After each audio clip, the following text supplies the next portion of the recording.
Hey everybody, welcome to Hump Day Hangouts. This is episode number 97. Today is the 14th of September until midnight.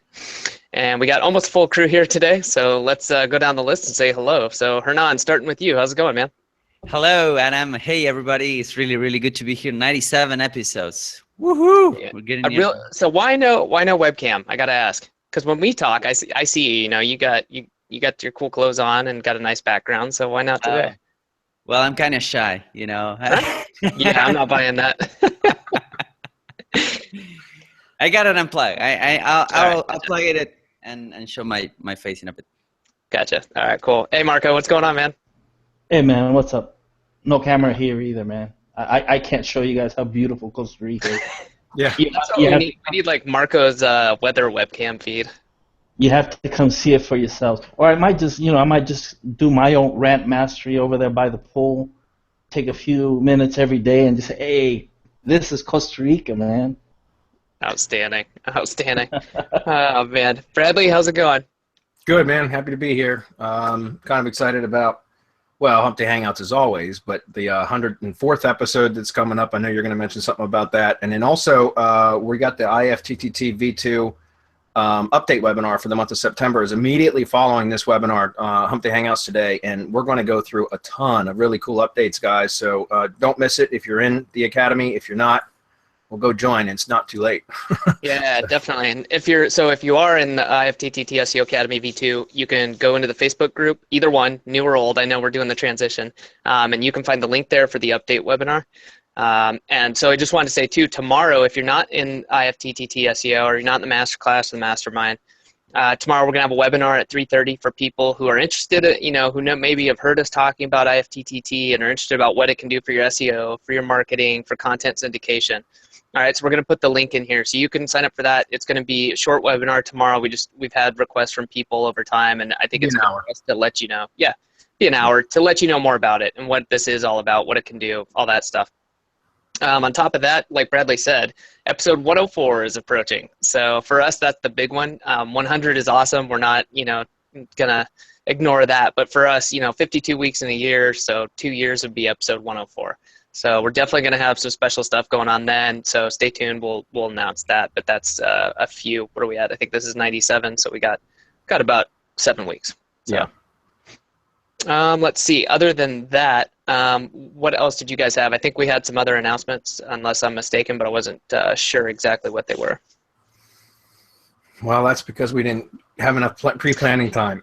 Yeah. Well, I guess I don't have any other announcements. So. Okay. Cool. Anybody else? I think we're good. Okay. Yeah, I think that'll be mentioned in the update webinar, Adam. Outstanding. For you. Okay. All right, guys, I'm going to grab the screen, lock it on, make sure that we're good on the events page. I guess we are. It looks like we are.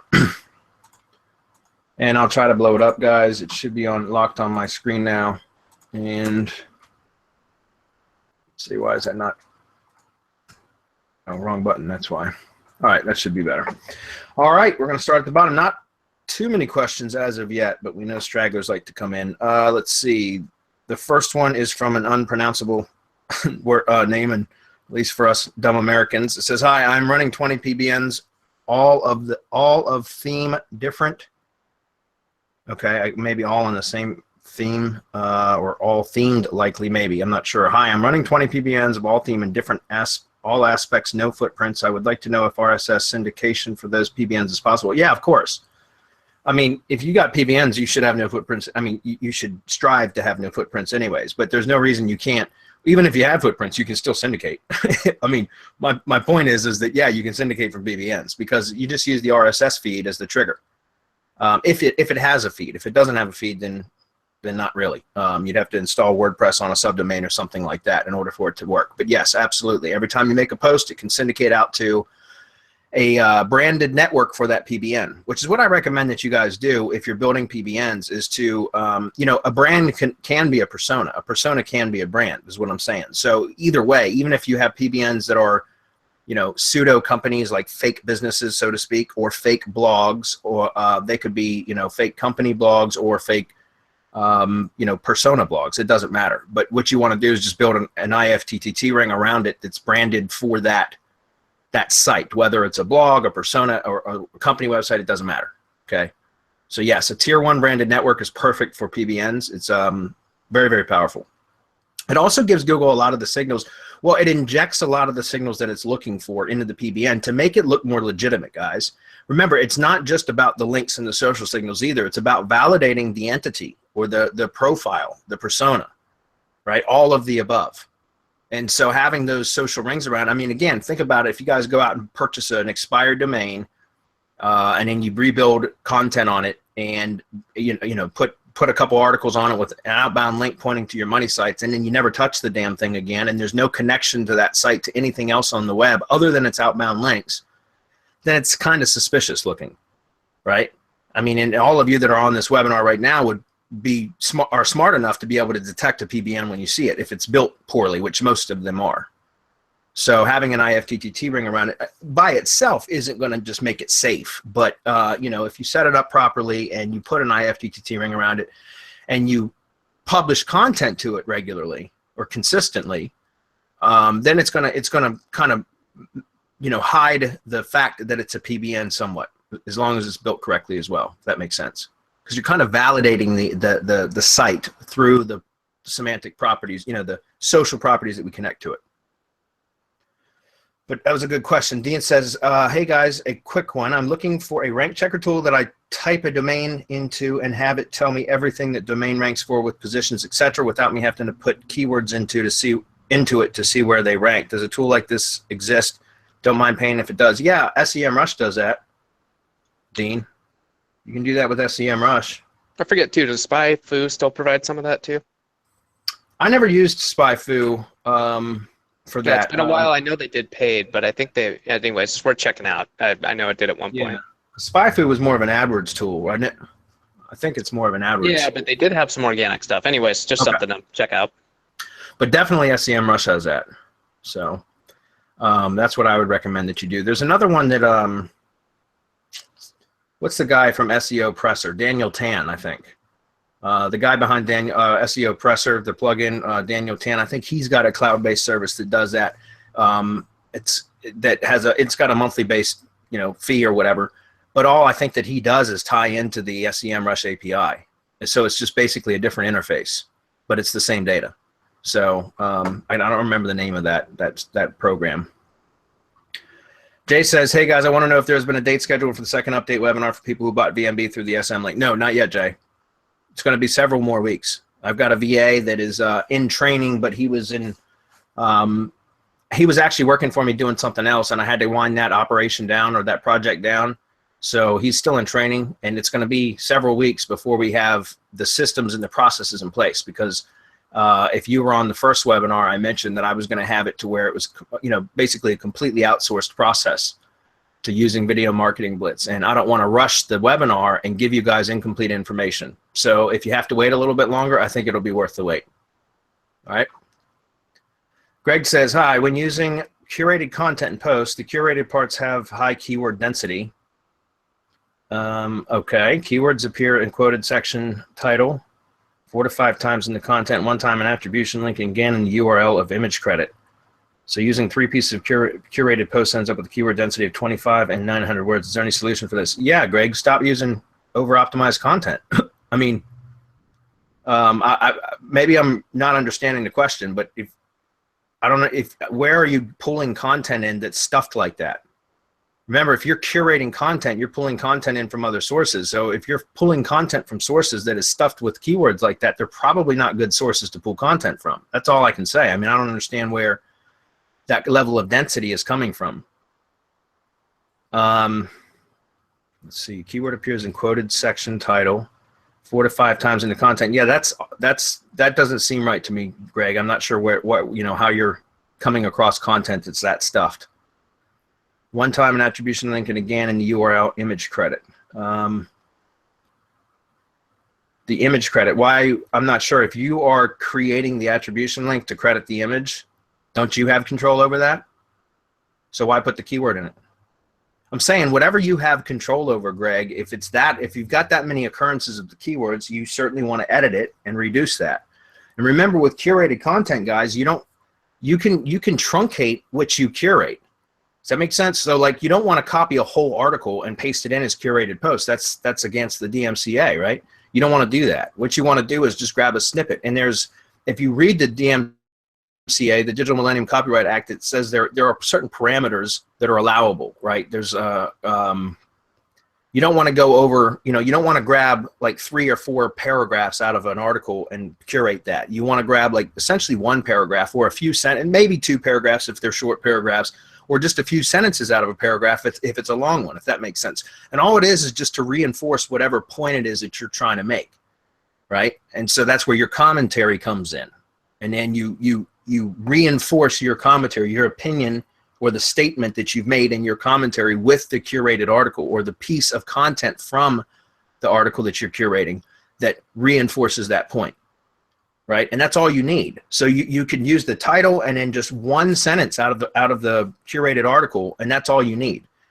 If it makes sense to your post to include more than just 1 or 2 sentences, then that's fine, but you got to think about it logically, and you don't want to use too much content. So the reason I'm saying this is because if you're using content that is way over optimized, then, which I don't know why you'd be using that content anyways, but if you were, then I would suggest just selecting 1 key sentence to make your point and use that only. That way you're not editing the curated content, because you don't want to do that either.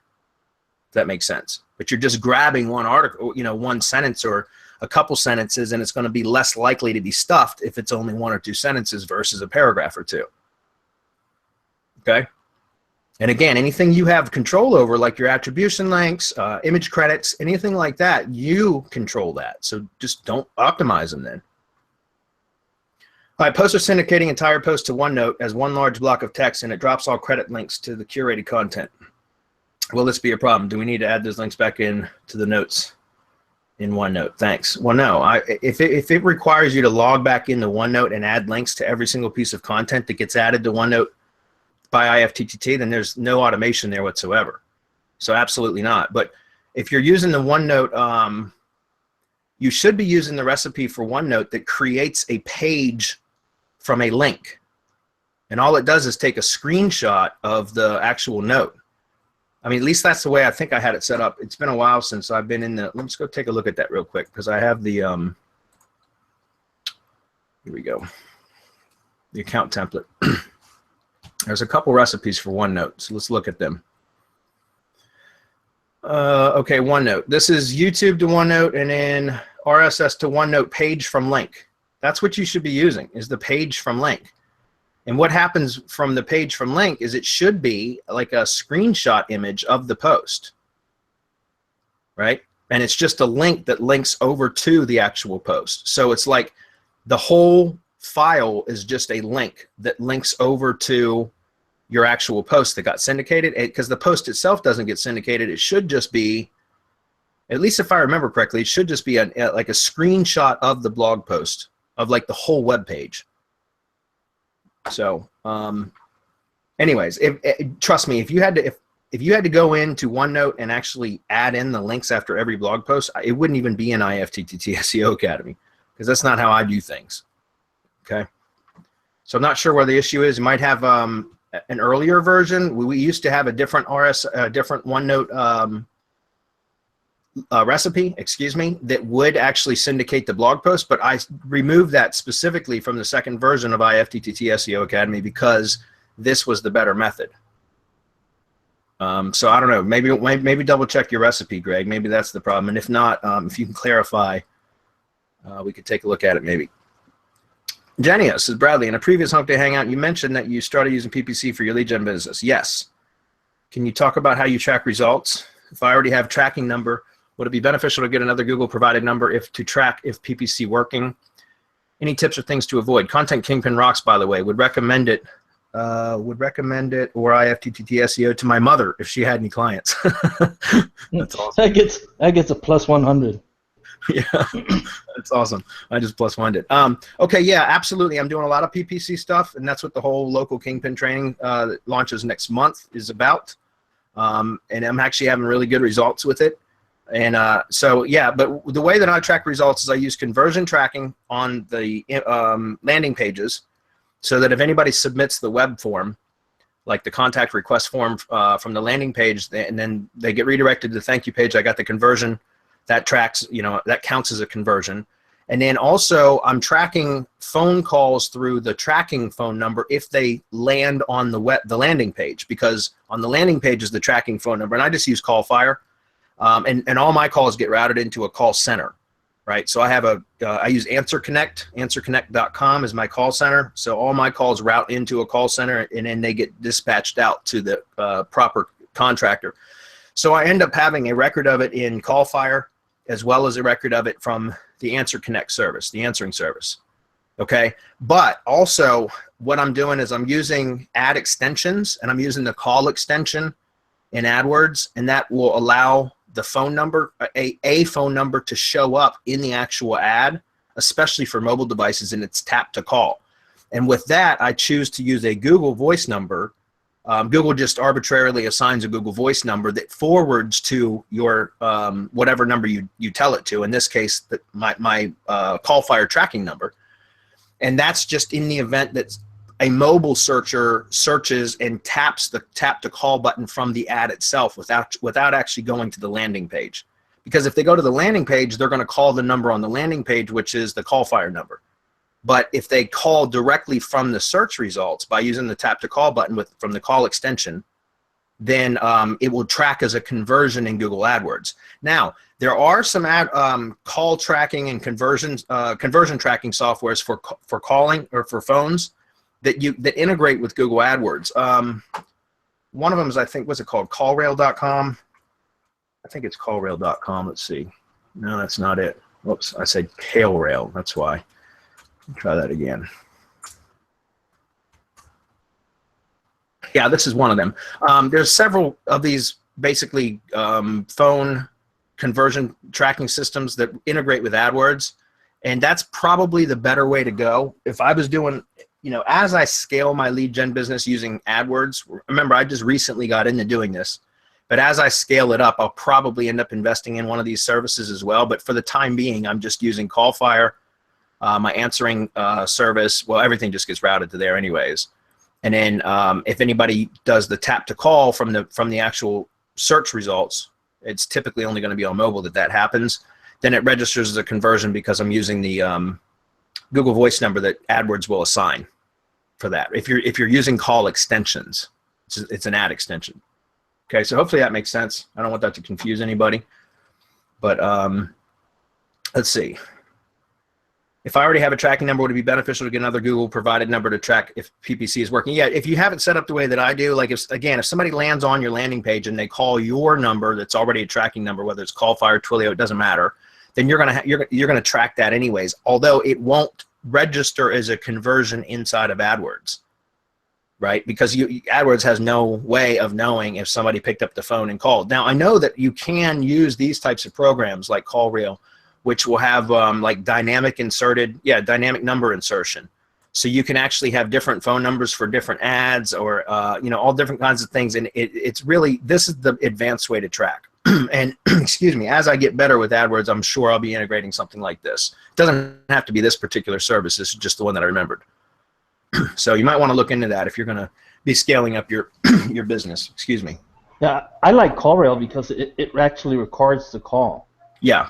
So you know exactly. I don't know CallFire. I haven't used that in a long time. Yeah, CallFire. But I like to know what conversation took place. This way, when I go for my check, the person can say, "Well, no, that wasn't a conversion, or that was a sales call, or whatever. That was spam," because it's actually recorded, so they can't get around it. Yep. Yeah, CallFire does that. So. Okay, so the next one is Jamie. Jamie says, hey guys, I have some link wheels set up and running and was wondering if it would be wise or problematic to automate tier 1 links to the link wheels. So in other words, could I use the RSS feed from each of the link wheel properties with syndwire to automate another level of link building, or should I make a blended RSS to automate via syndwire? Yeah, you can, absolutely, Jamie, because that's essentially what you're doing is building second tier links. They're second tier links to your target URL, right? Whatever you're trying to rank. But in this case, they would be first tier links to your ifttt properties, right? But yeah, absolutely. In fact, I mean, that's basically that's That's the concept behind tiered networks. It's just you're asking about using syndwire. Sure, if you got syndwire, excuse me, that's where I would use syndwire as a second tier link system, or second tier link builder, because I don't use syndwire to link directly to my money sites. For YouTube videos, it's not bad, that's fine, but I don't use syndwire to link to money sites. I just don't do it. So with that, you could absolutely use syndwire to build links to your first tier properties.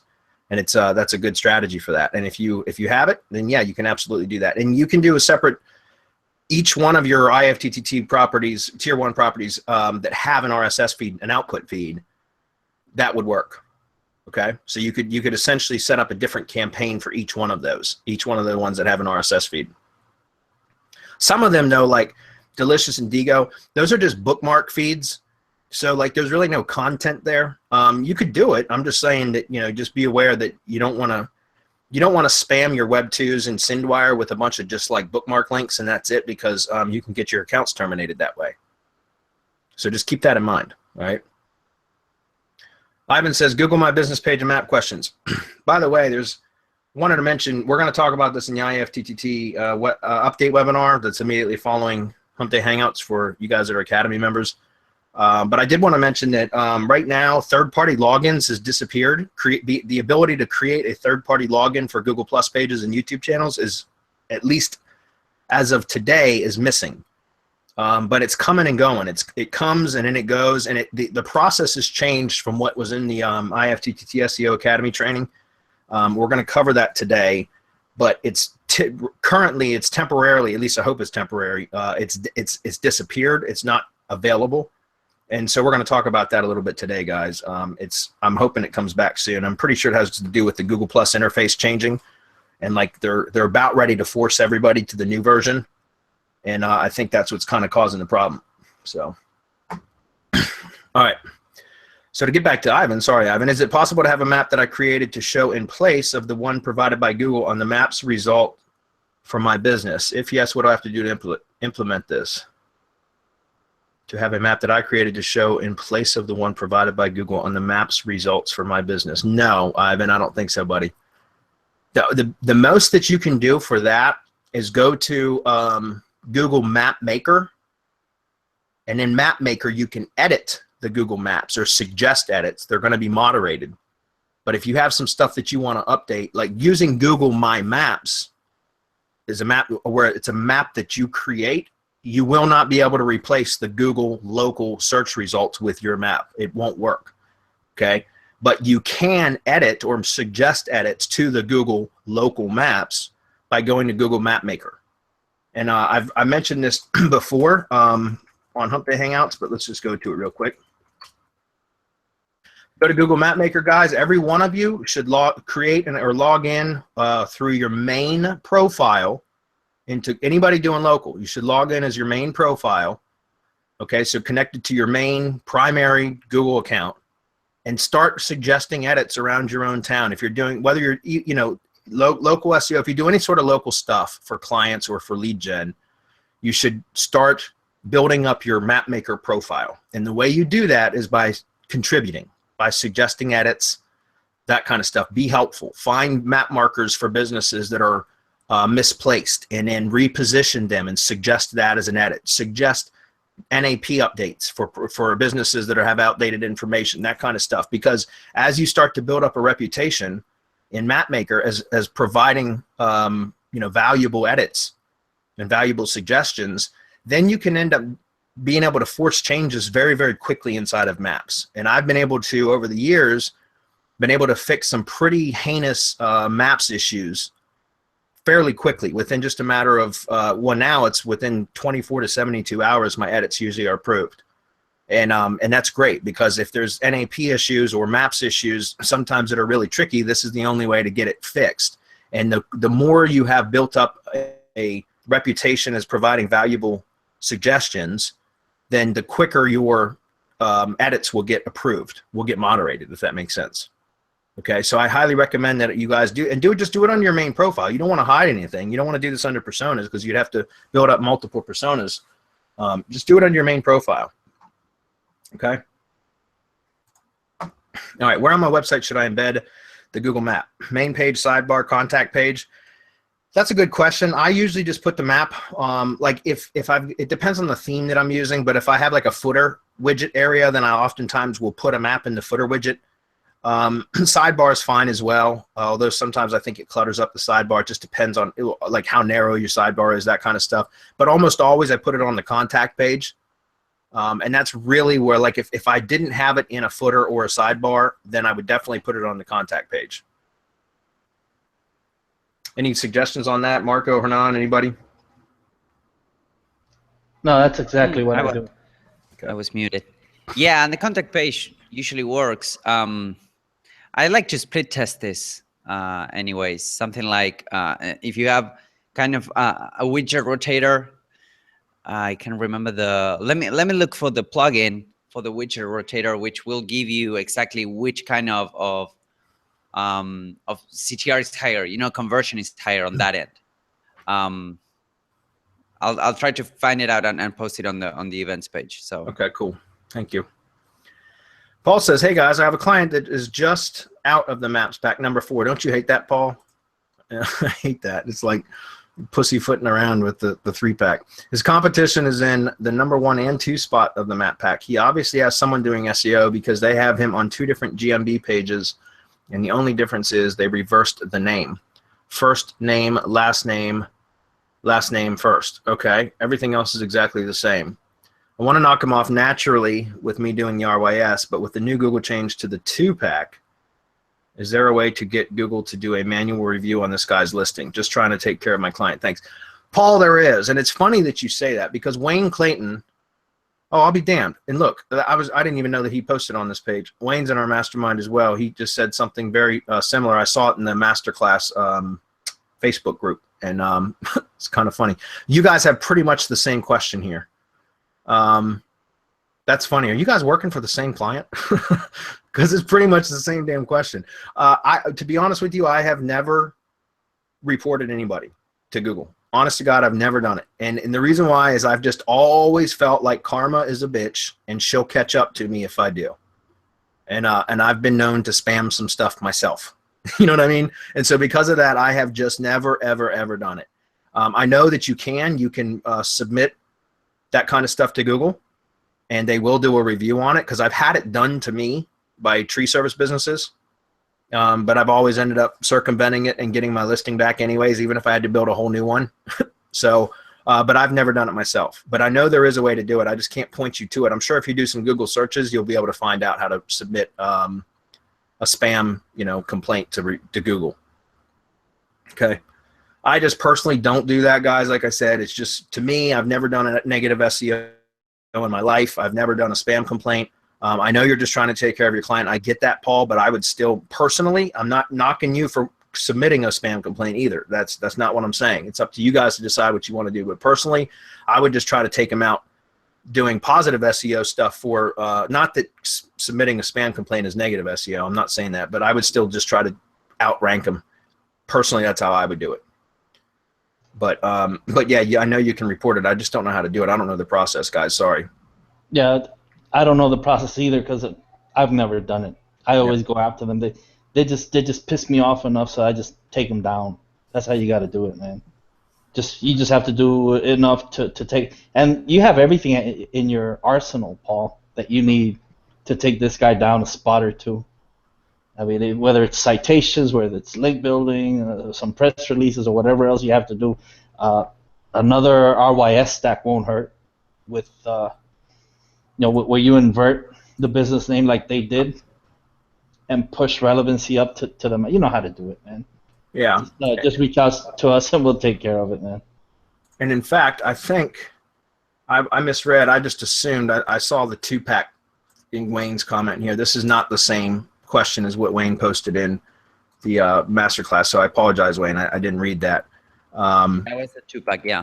Yeah, because this is what Wayne had said. He had asked if I knew about how to knock out spammer competitors in the niche, by doing spam reporting to Google. And I said, actually, I've never done that, not even once. I was always worried that bitch karma would catch up to me if I did. And he says, well, it's not like you're doing something wrong. No, I totally understand. And I just wanted to clarify that that's not what Wayne was posting here. That was my mistake because I didn't actually read the question. But just as a point, some reference, point of reference that this is what I was talking about was this thread here. And Wayne, just for your sake, I know it's not that you're doing something wrong for reporting spam. I just don't do it because I feel like I have spammed the web plenty. And I don't want people reporting me, so I just don't do it. That's all. That's all I'm saying. Again, everybody to each their own. I'm not knocking anybody that wants to do it. I'm just telling you what my stance is on it, okay? So now we can get to Wayne's question properly.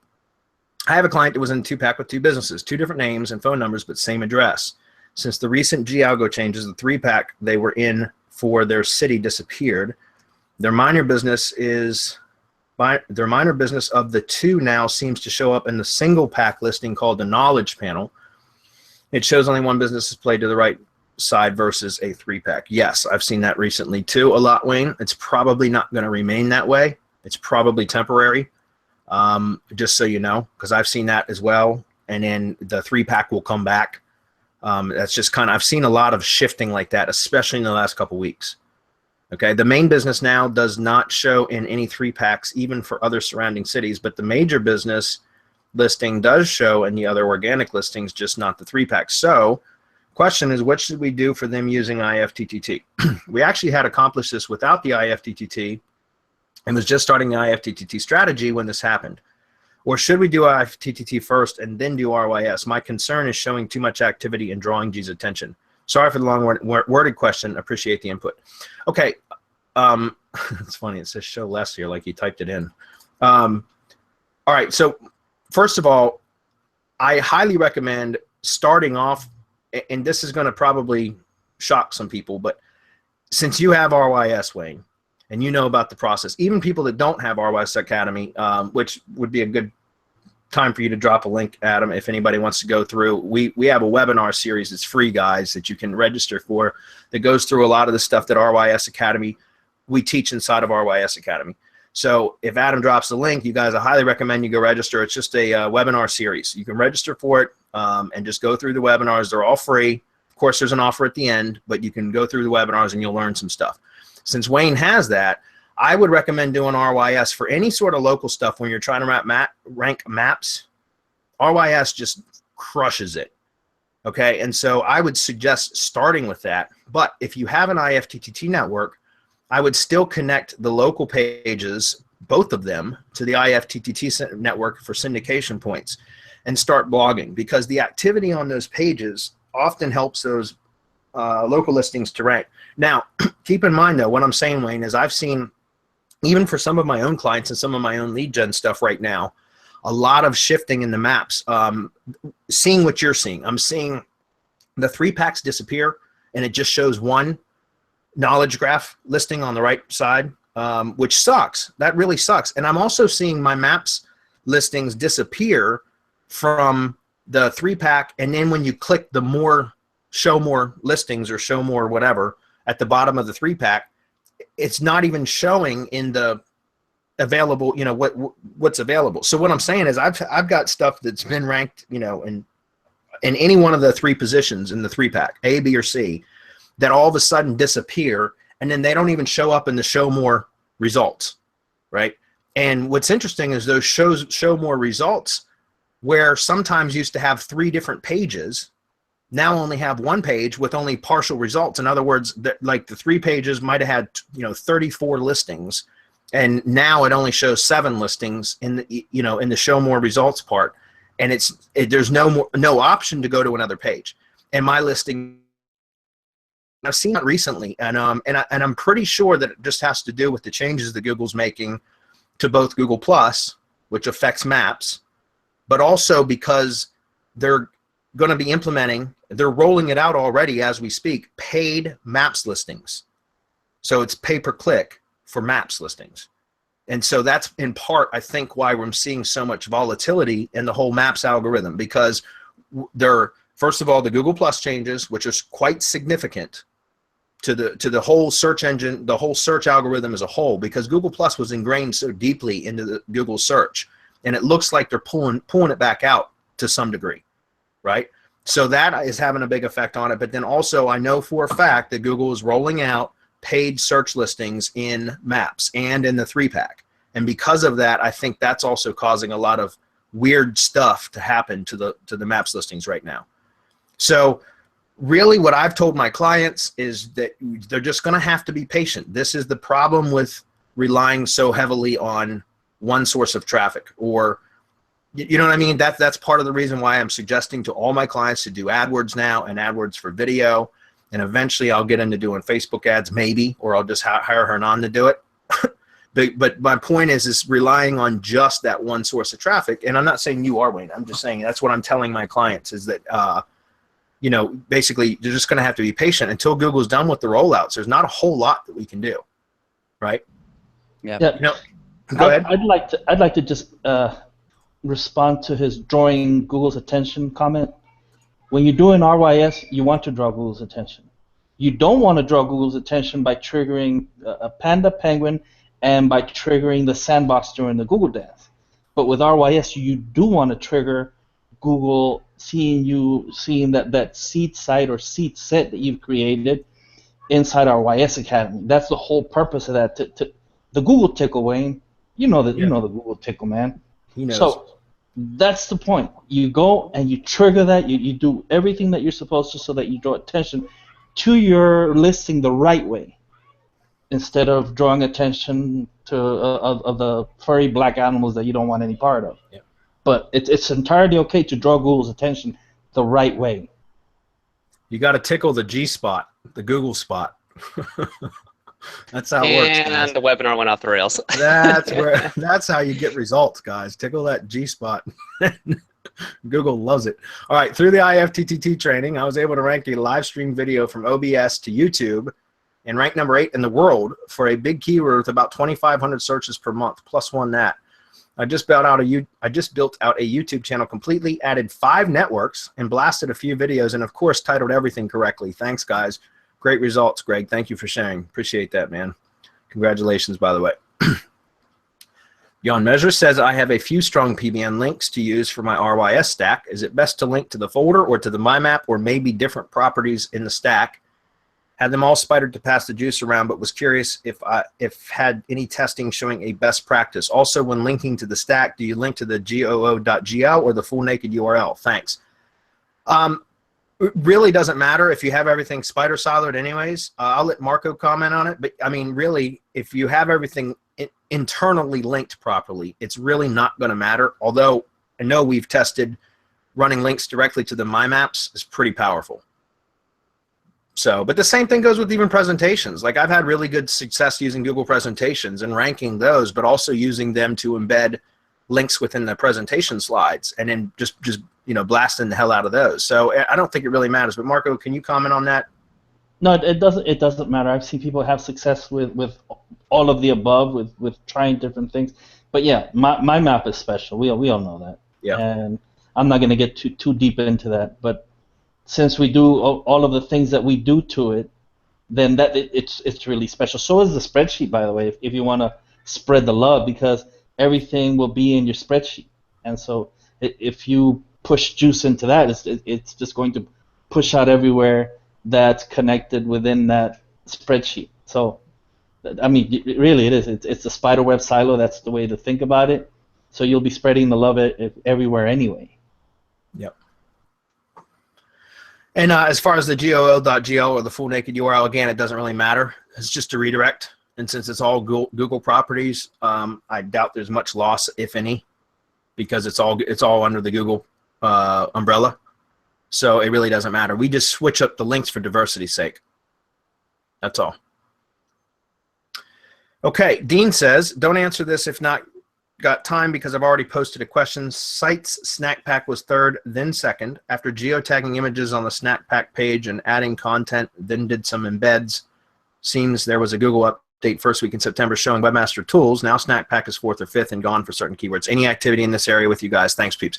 Yeah, Dean, refer to my answer to Wayne that I just gave to Wayne, because that's what I'm seeing, guys. A lot of volatility in maps right now, and I've been doing this long enough to know there's really not a whole lot we can do right now until the dust settles, and that's just the nature of Google's algorithm. I mean, you can start, and Dean, I'm not picking on you. I'm just saying for everybody else here that when this kind of stuff happens, you can, you know, jump through hoops trying to figure out what it is that's going on and trying to, you know, fix it.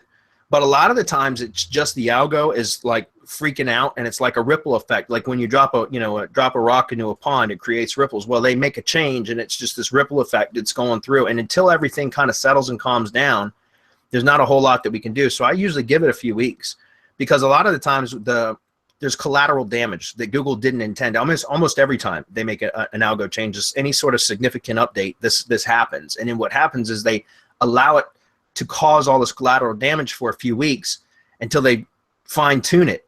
And then they kind of dial it back a little bit, and things will start to come back to, like, a lot of the times listings, if they were optimized properly, which so far our methods have consistently repeated, have consistently always come back. Like, because, you know, we always try to do what we think is going to provide longevity, right? Not short-term loophole ranking fixes. I mean, we use those too, don't get me wrong.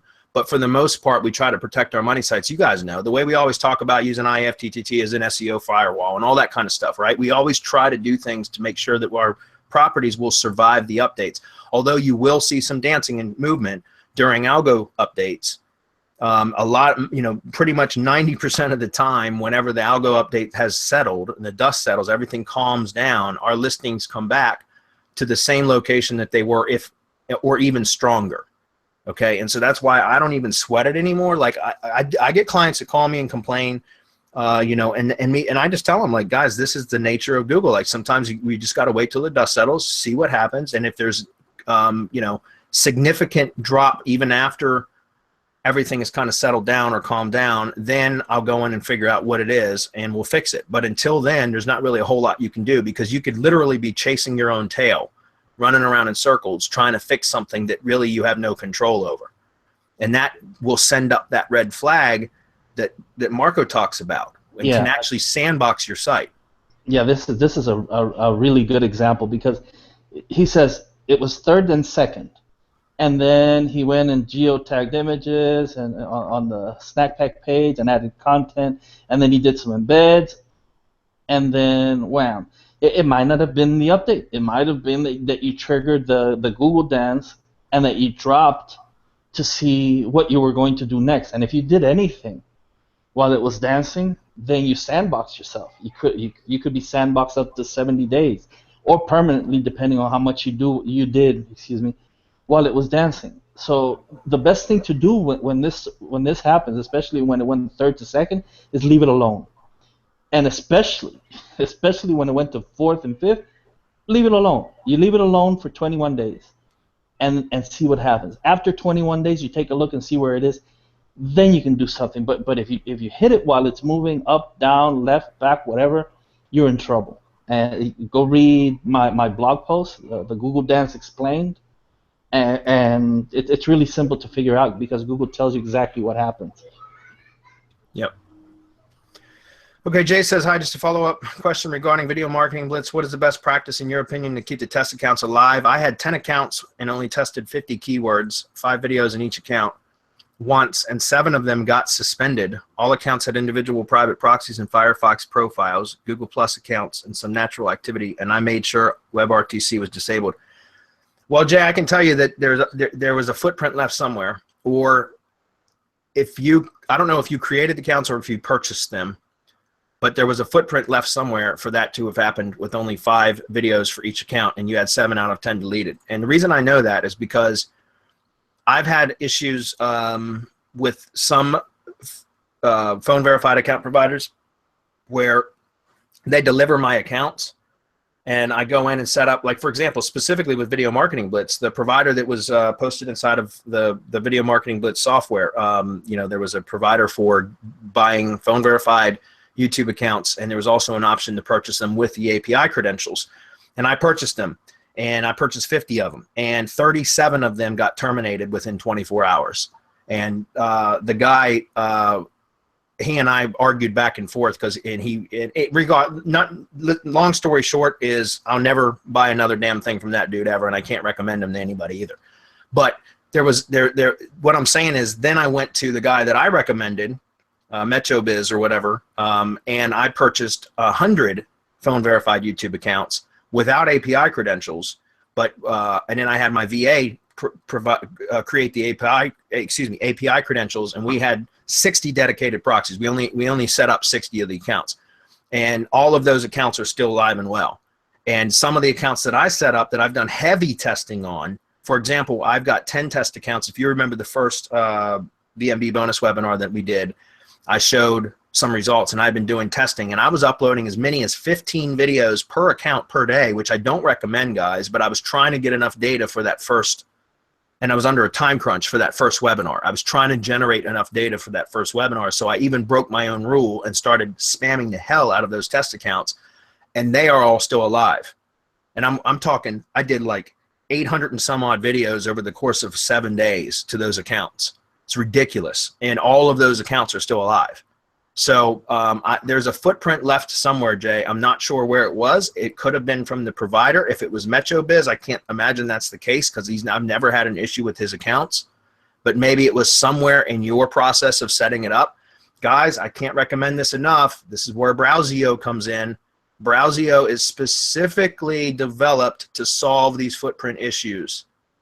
And when you're dealing with multiple accounts, multiple proxies, I'm telling you that remember, Simon and Browseo they've basically hacked the browsers to make sure there's no footprints whatsoever. Like, they're custom Firefox and Chrome browsers inside of Browseo, and it's just incredibly powerful, guys. It's the Swiss Army knife of SEO tools, and you should absolutely be using it if you're going to be doing a whole bunch of stuff like this. So I would highly recommend that you go check out the Browseo webinar that we did with Simon if you're going to be doing a lot of this, because that's going to solve some problems there. Everything that we've set up for Video Marketing Blitz has been through the Browseo software, the Browseo browsers, and we haven't had any of our accounts terminated yet, except for the batch that I bought from the provider recommended inside of Video Marketing Blitz, right? And that was a footprint issue on his part. So anyway, we only got time for about another 1 or 2 questions, guys, because Adam's already yelling at me in Slack. So, excuse me. Let's see. SpyFu does do that. Okay, cool, Clint. Thank you. SpyFu also. Okay, it's SEMrush. That's a +1. What else? Everyone should sign up as Bradley. Everyone should sign up as a Google Local Guide. Yes. Wayne is correct, guys. You'll see that the Google Local Guide come up on your mobile device, where Google will ask you to review and locations whenever you go places and stuff like that. Google will prompt you to to answer questions about the location and all that kind of stuff, and it's kind of fun, actually. I look forward to that when it shows up. But yeah, you should absolutely do that and try to work on even when you go to places and Google doesn't prompt you, just go to Maps on your phone, Google Maps, and then hit the location button, and it will pull up. It will prompt you then, especially if you are signed up as a local guide, and will start asking you questions about the location. And so you can get that's certainly going to help. That, along with MapMaker, is very, very powerful indeed, because you can build up your profile to be a trusted Google editor, essentially.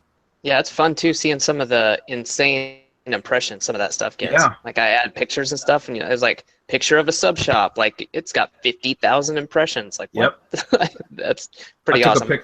Took a picture of my daughter eating a big stack of pancakes at Bob Evans when we were traveling earlier this summer, and that thing got like something like 30-some thousand views. It was ridiculous. Like, I don't even know how Bob Evans is so popular that they get that many views, but. All right, let's see. Videos seem to be taking a backseat in search. What is your take on this water damage niche? Got hit hard. Yeah, Pete, it just depends, man. I mean, there are certain keywords that, especially broader type keywords, that just are almost damn near impossible to rank videos for. That's why I'll typically go for several longer tail keywords instead. And I know sometimes clients don't like that, but it is what it is. I understand there are just some keywords that are just a absolute beast to try to rank for with videos, and they're just not worth it, and there's not really a whole lot you can do. All you can do is test, right? Each keyword's different. You can test, but what I do is if I've spent 30 days working on trying to rank a video to page 1 and I don't get it to page 1 in 30 days, I typically abandon that particular keyword, and I will start working on other keywords. And most of the time, before I ever start, I've already got an idea of which keywords I'm going to actually go for, because they're going to be easier to rank for anyways. Like, I usually always do a poke test on a batch of keywords first, you know, and then determine which ones I know are going to be easier to rank. And then those are the ones that will be my fallbacks if the primary keyword is I'm unable to rank in 30 days. I usually don't spend more than 30 days trying to rank a video, guys. If it doesn't rank in 30 days, then I give up, move on to something else. It's not because it's too hard and I don't want to put up the work, but to be honest with you, it's not worth it. What is it? The risk versus reward type thing. It's not worth it. Like to spend that much time and energy to rank one video, like it's just not worth it for me. I'd rather go ahead and rank 3 or 4 videos for the same price for somebody else with longer tail keywords. Some people would absolutely deny that. They'll say unacceptable. I want this keyword and this keyword only. Okay, Mr. Customer, I can't help you then. You know, or I'll say stuff like, let's set up some PPC campaigns, because like that's my fallback now. Really, is just going straight to AdWords stuff, man. Like because it's just so much, you know, it's traffic on demand, right? Okay. Let's see, for your recommended provider, please. Sure, I'll be happy to. This guy loves it when I do this too, by the way, because he. Yeah, real quick, while you're doing that, I want to say anybody who's trying to get into the Facebook groups and who is a member of ifttt SEO Academy V2, please log into the training area, and there's instructions on how to do that there. Okay, you can't just go to the Facebook group and request access. You won't get approved. So make sure you go into the training area, follow those instructions. Hernan recorded a video for you, and I typed out like step by step. It'll take you 2 minutes. So just make sure you do that. This dude loves it when it was funny because I didn't even know this guy, guys. This guy, I didn't even know him. I just found it in Google and posted it inside the ifttt SEO Academy. And I even said in the training videos, I haven't used this guy yet, but I'm going to. And so anyways, I just want to let you guys know it was funny because I ended up getting contacted on Skype by this dude, and he was just like, holy crap, how much we've had so many orders come through, and apparently they're all coming from ifttt SEO Academy.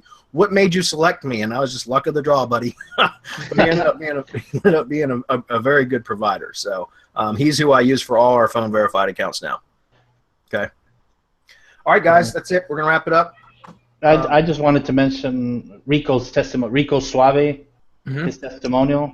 Finally got his lead gen site up, and following our advice, he's #1 in Gmaps in 1 day.